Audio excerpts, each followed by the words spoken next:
안녕하십니까, 홍화상 작가입니다. 자, 오늘은 김여철 제15부, 자, 사무라이 입문편이 되겠습니다. 사무라이. 자, 1560년 바로 그해 방춘원 할머니는 에도의 인질로 잡혀가고, 이제 김여철은 에도의 할머니가 몸으로 때우러 가는 바람에 가나자 성에 평화가 오니까 공부를 하게 됩니다. 이제 사무라이로서의 본격적인 입문을 하게 되는 겁니다. 자, 그 입문 과정은 되게 이렇습니다. 지금 이 사진은 테라코야라는 겁니다. 일종의 서당이죠. 일본의 서당이 있었는데, 이 김여철은 여기서 공부를 배운 것 같지가 않아요. 그런 기록이 없고, 본인도 자기가 어떻게 해서 공부를 배워가지고 사무라이가 됐다 하는 대목은 쓰질 않았습니다.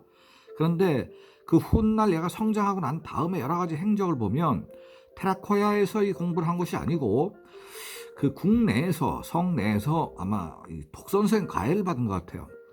근데 그 가해 내용들이, 이게 이제 이 사진이 바로 테라코야 모습이 되겠습니다. 지금 여기 있는 사람이 선생이고요. 이 앞에 있는 사람이 이제 학생들입니다. 이게 이제 이렇게 공부를 애들이 배운 거죠. 되게 공부 배운 내용은 그 천자문 부터 시작해서 뭐 우리나라 소학이나 뭐 이런 거를 배운 다음에 이제 사서삼경을 배우게 되는 거죠. 이게 이제 기본입니다. 자, 김여철 요거는 이제 바로 가가번에 있었던 명륜당이라고 하는 그 일종의 번의 학교, 번이 만든 공립학교의 모습입니다. 지금은 신사로 바뀌었어요.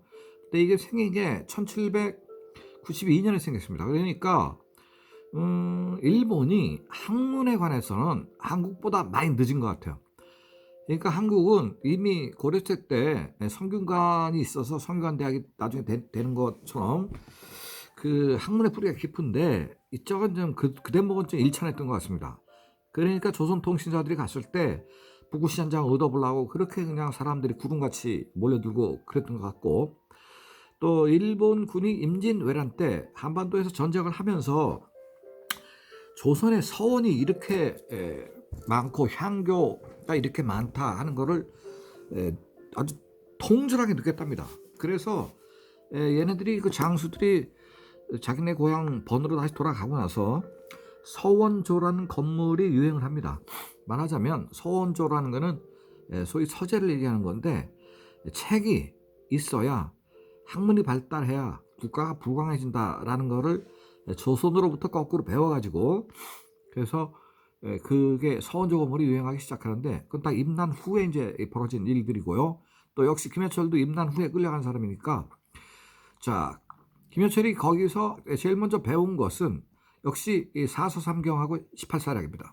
그런데 뭐 사서삼경은 배우지 않았을 거예요. 왜냐하면 그 가르치는 선생이 얘를 한문 실력이 어느 정도 되는가를 테스트 해봤을 겁니다. 그래서 사서삼경을 테스트해 보니까 얘가 뭐 다 줄줄줄 읽고 외우고 다 하고 해석도 다 잘 하니까 뭐 사서삼경 바로 그냥 건너갔을 거로 예상을 하고요. 그다음에 이제 18사략 같은 걸 배우게 되는데, 자, 그러면 이제 구체적으로 배운 내용들을 한번 말씀드리겠습니다. 두 가지를 배웠는데, 하나는 학문을 배웠고 또 하나는 가가번의 무술을 배웠습니다. 자, 일단 먼저 무술 잠깐만 개요만 말씀드리면, 뭐 요만했겠죠. 요보다 좀 컸겠죠. 얘가 뭐 한 10살 때부터 이제 무술도 배우고 학문도 배웠으니까. 일단 그 가가번의 무술은 아마 마에다 토시가 하던 무술이 그 번에 아마 교과서였을 겁니다. 왜냐하면 마에다 토시 자체가 일본 전국 시대에 아주 난리던 장소였기 때문에 뭐 창술은 1인자고 검술 자체도 다 날렸는데, 이 사람이 배운 거는 나고야에서 유행하던 신음류라는 무술로 추정하고 있습니다. 저는. 왜냐하면 이 사람 고향이 나고야고 그 자기 살던 동네에 이 신음류라는 무술이 아주 그 일본을 날리던 무가의 무술이었기 때문에, 이게 토시에가 그 무술을 배웠으니까 가가번의 사무라이들한테도 그걸 전부 가르쳤다고 봅니다. 그런데 밑에 제가 말씀을 드리겠는데, 가가번의 무술이 굉장히 종류가 많더라고요. 자, 우선 김현철과 마에다 토시의 소위 가가번의 창업조합은 공통점이 있습니다. 두 사람 다 키가 180cm라는 공통점이 있어요. 근데 마에다 토시의 아들인 이대 성주, 마에다 토시 나가의 경우는 키가 156cm밖에 안 됩니다. 그러니까 자기 아버지에 비해서 24cm가 작아요. 그러니까 키가 작은 사람입니다. 근데 키가 어느 정도 커야 창도 그 창의 길이를 긴 창을 쓸 수가 있거든요. 키가 커야. 근데 이제 김여철하고 마에다 토시는 똑같이 180cm니까 김여철도 4m 이상의 창을 구사한 걸로 보입니다. 1615년 여름의 전투에 참전한 여러 가지 기록을 보면.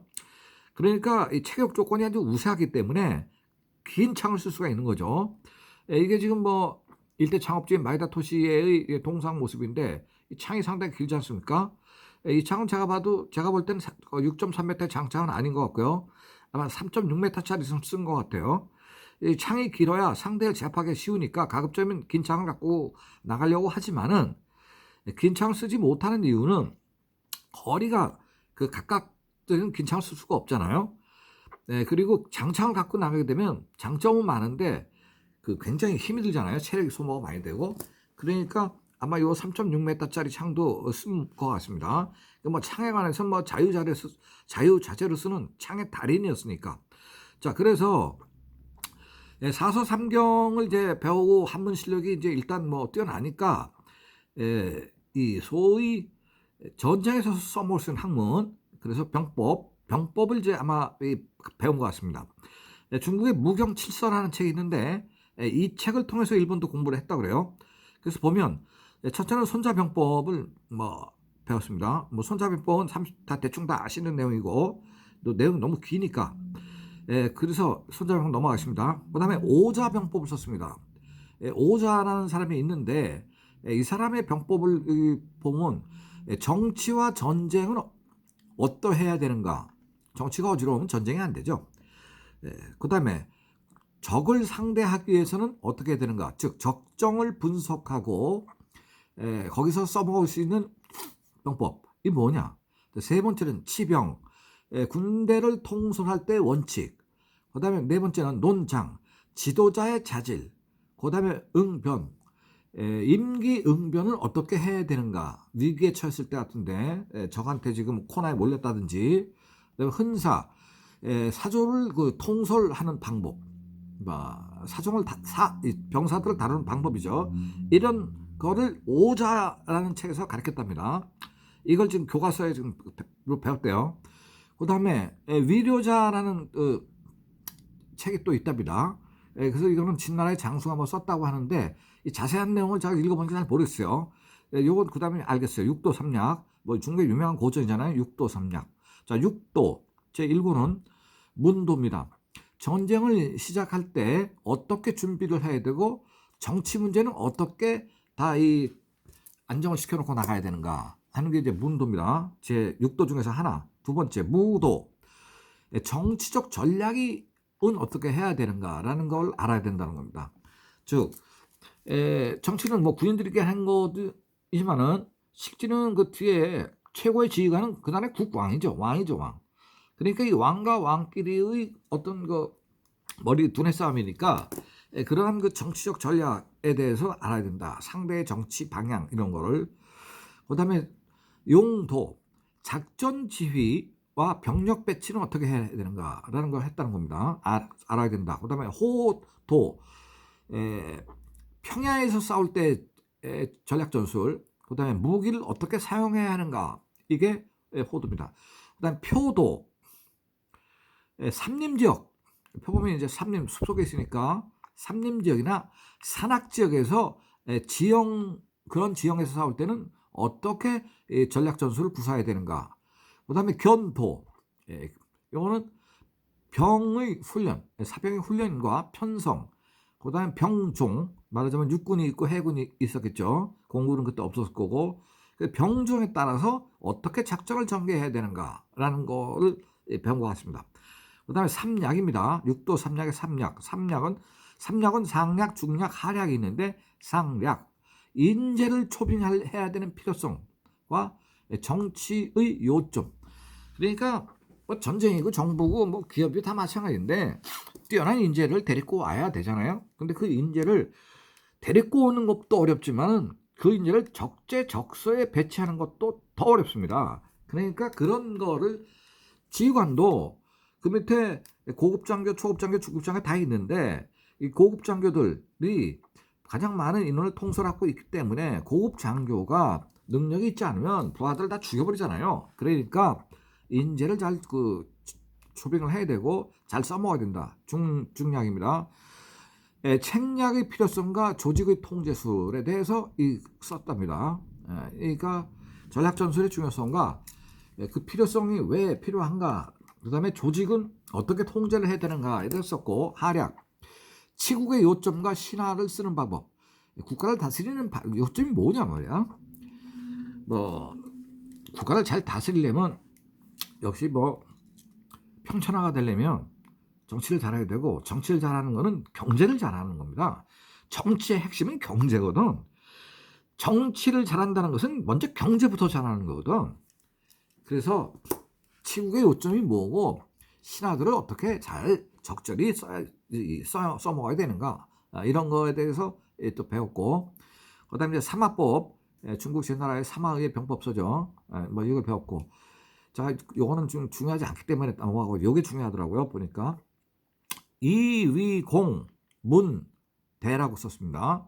자, 이위공이라는 사람 누구냐면 이청이라는 사람이에요. 이정입니다. 571년에 태어나서 649년에 죽었는데, 당태종 이세민, 당나라를 창업한 이세민의 장수인데, 이 사람은 중국 역사 이래 최고의 명장으로 평가받고 있습니다.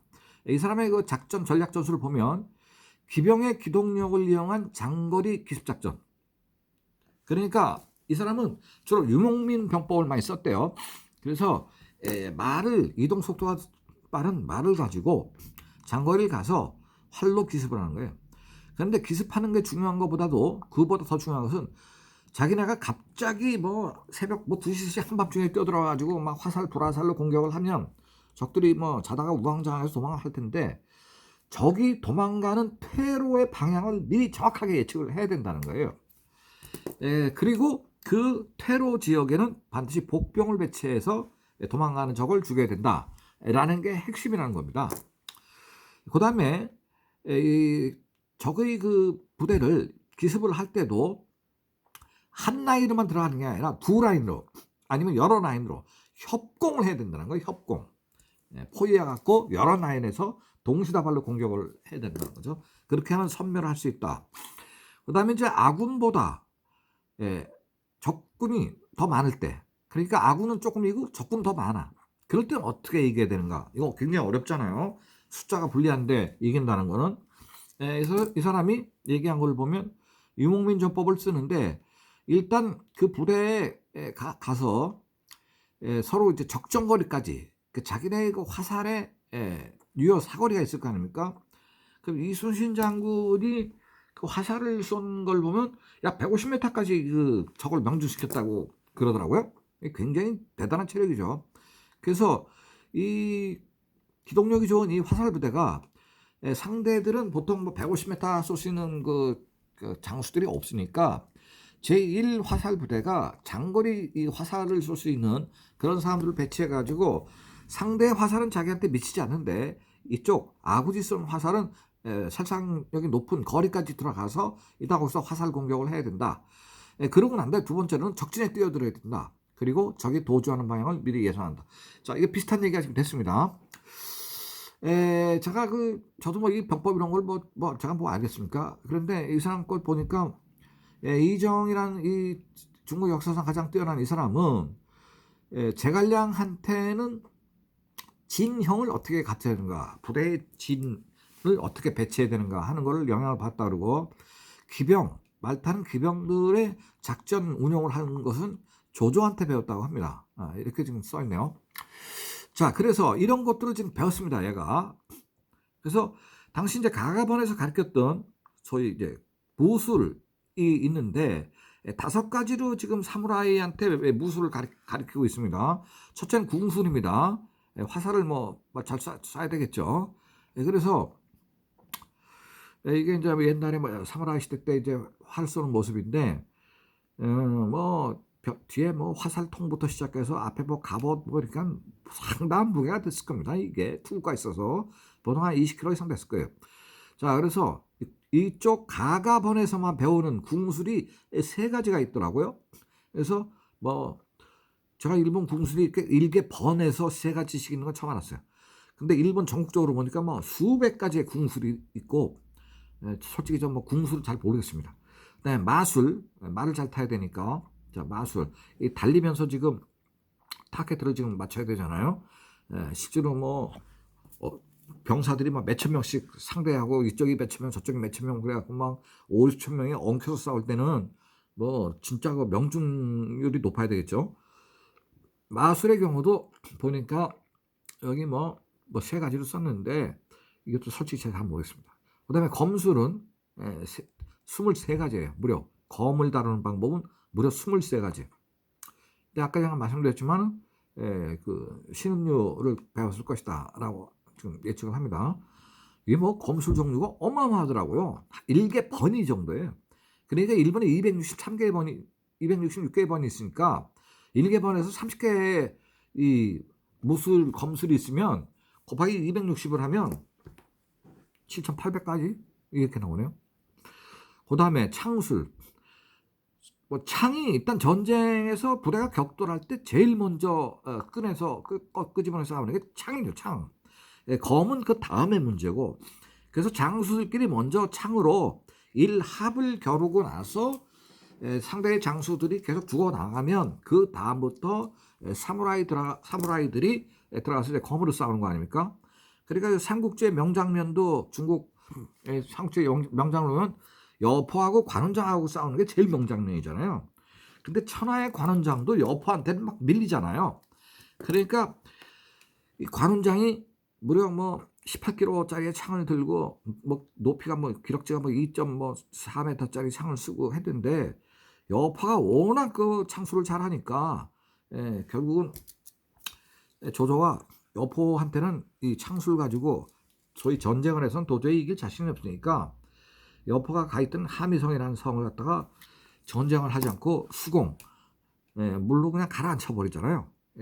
성 주변에 뚝을 쌓아가지고 강물 끌어들여서 바로 그 풍신수길이가 다카마스 성에 가라앉히는 수공을 한 것이 바로 그 조조의 하미성 공격이거든요. 그래서 여포가 결국 하미성에 물 공격으로 물이 완전히 성을 둘러싸갖고 오동하도 못하게 돼갖고 항복하고 나오잖아요. 그리고 결국 죽죠. 그래서 여포가 그 수공 근데 이 창술이 기본이야. 그러니까 조조가 여포를 도저히 당할 수가 없는 거야. 창으로서는 뭐 관원장도 당하지 못했으니까. 그래서 결국은 창술이 중요한데 이 창술은 역시 마에다 토시에가 당대 1인자였고 김여철도 나중에 1615년 여름의 전투 상황에 얘가 이제 거기 가서 전쟁을 하게 되는데 그때 상황은 자세히 말씀드리겠지만은 그때도 얘가 창으로 붙었습니다.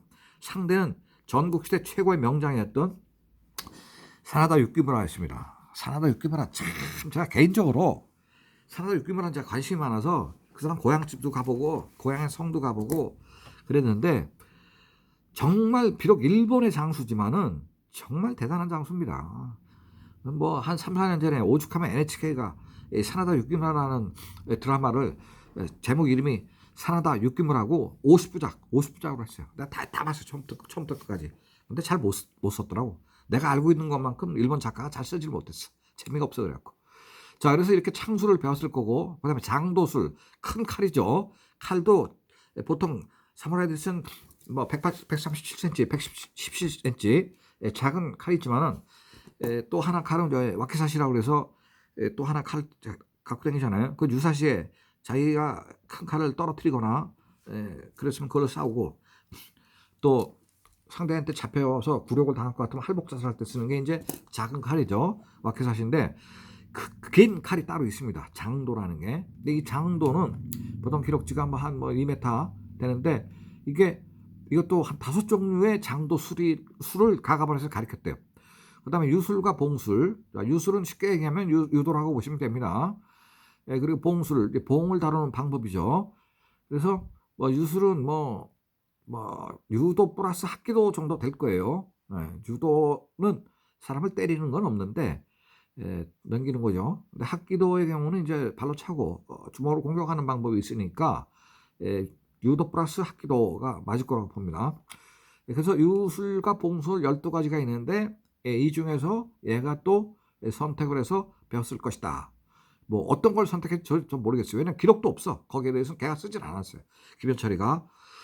자, 이게 이제 이런 거를 다 배우고 나면 한 사람의 사무라이가 되지만은 그래서 과거의 그 고전적인 전쟁이죠. 창과 칼과 이런 거로 전쟁을 하는데 실제로 이제 1615년에 오사카성 여름의 전투를 보면 처음에는 이제 그 창술로 뭐 하긴 했지만은 이 오사카성이 함락되는 원인은 대포 때문이래요.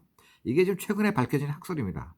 대포 때문에 오사카성이 즉 풍신수길의 아들 그 히데요리가 오사카성에서 진 거지. 이게 뭐 해자를 메꿔가지고 목숨을 살려줄 테니까 해자를 메꾸게 해주면 뭐 이게 아니더라고. 내가 요새 보니까 그게 아니에요. 덕청아이가 대포로 공격을 해서 그런 거예요. 그 대포가 네덜란드제였습니다. 자, 이렇게 해서 얘가 그 다음에 이제 조총술, 총 쏘는 방법. 이 총을 또 잘 쏴야 될 거 아니에요? 명중시키려면. 총 쏘는 방법까지 다 배우게 됩니다. 총 쏘는 방법도 보니까 하나, 둘, 셋, 넷, 다섯 가지나 있네요. 자, 이렇게 해서 한 사람의 사무라이, 즉 조선인 김여철이라는 애가 일본의 사무라이로 좀 탄생하는 과정입니다. 마에다 토시에가 썼던 검입니다. 이 검을 물려받은 것 같아요. 왜냐하면 그 아들이 토시나가의 경우는 굉장한 장수긴 한데 키가 너무 작아서 그 도검도 좀 짧은 거 쓴 것 같고, 자, 그래서 이러한 복잡한 과정을 거쳐가지고 마에다 번의 창업진 마에다 토시 이에의 창술, 검술, 병법 이런 걸 모델로 해서 논리적으로 자기가 공부를 하고 그리고 이제 한 사람의 사무라이가 탄생됩니다. 이게 지금 긴 창을 지금 제가 띄우고 있는데 이 긴 창, 이건 지금 정말로 6.2m짜리 한 같아요. 엄청 기네요. 그래서 이 토시에가 이 여기다 투구를 이렇게 꽃갈모자 같이 긴 걸 쓰잖아요. 그러면 이 사람 키가 180cm입니다. 그럼 여기다가 90cm의 꽃갈모자를 머리 위에 써버리면 90cm가 높아지겠죠. 그 다음에 말의 높이가 있습니다. 말등의 높이. 그럼 말등의 높이가 뭐 한 1.3m 이 정도 되겠죠. 1.3m에 이 사람이 키가 180cm니까 앉은 키라고 쳐도 한 1m 치고, 그러면 2.3m에다가 여기다 꽃갈모자까지 이제 써버리면 3m가 됩니다. 3m 키가. 그래서 이 사람을 괴물이라고 그랬대. 괴물. 하도 키가 커가지고 상대를 아주 압도하려고 이렇게 하는 거죠. 뒤에다 지금 이 둥근 거 뭐 무슨 방석도 아니고 뭐 이런 거 풍선 같은 거 하나 매달았잖아요. 호로라는 건데 이게 자기 그 등치를 더 커 보이게 하기 위해서 했고, 이 빨간색 호로 같은 경우는 연락병들이 이런 걸 뒤에다 풍선처럼 달고 다녔습니다. 자, 김현철이 이제 10살 때부터 학문을 시작해가지고 봄과 여름과 가을과 겨울 이걸 보내면서 얘가 이제 공부를 계속 하게 됩니다. 자, 봄도 지나고 여름도 지나고 가을도 지나고 얘는 이제 공부를 지금 열심히 했을 거예요. 열심히 안 하면 지가 죽으니까. 남의 나라 땅에 왔는데 공부도 못한 놈 누가 길러주겠어요? 자, 그래서 이 가나다번 성 안에서 공부를 한 것 같아요. 아마 독선생으로 한 것 같아요. 독선생. 아니면은 이 가가번의 유명한 명문직 가문 자식하고 공부했을 가능성도 높습니다. 왜냐면 항상 두 사람씩 공부를 가르치거든요. 일본의 명문가들을 보면. 그래서 서로 친구도 되고 경쟁 상대도 되게 하기 위해서 그렇게 했습니다. 그 누구하고 같이 공부했는지는 기록이 없습니다. 자, 그래서 자, 드디어 세월이 가고 1605년 봄 김현철 나이가 드디어 19세가 됩니다. 이때 자기가 모시는 이대성주 마에다 토시에의 근시 최측근, 가장 이런 거 드라마 보면은 그 쇼군 뒤에 젊은 애들이 둘이 이렇게 딱 버티고 앉아 있잖아요. 바로 그게 근시입니다. 최근시 사무라이가 됩니다. 그러니까 뭐 어마어마한 지금 뭐 요직으로 초장부터 간 거죠. 그래서 자, 이 애가 19살 때까지는 전쟁을 해본 적이 없습니다. 그때는 이제 이미 일본이 뭐 다 봉합이 끝난 상태고 마지막 남은 전쟁은 세키가하라 전투밖에 없는데 색깔은 1600년 9월에 했고 1615년 이제 여름의 전투밖에 없습니다. 1614년 겨울의 전투, 1615년으로 넘어가서 여름의 전투까지 바로 이 전쟁에 얘가 지휘관으로서 투입이 됩니다. 그래서 다다음 시간에 오사카 성에서 김여철이가 오사카 성을 공략할 때 맞서 싸우던 얘기를 하겠습니다. 자, 대단히 감사합니다.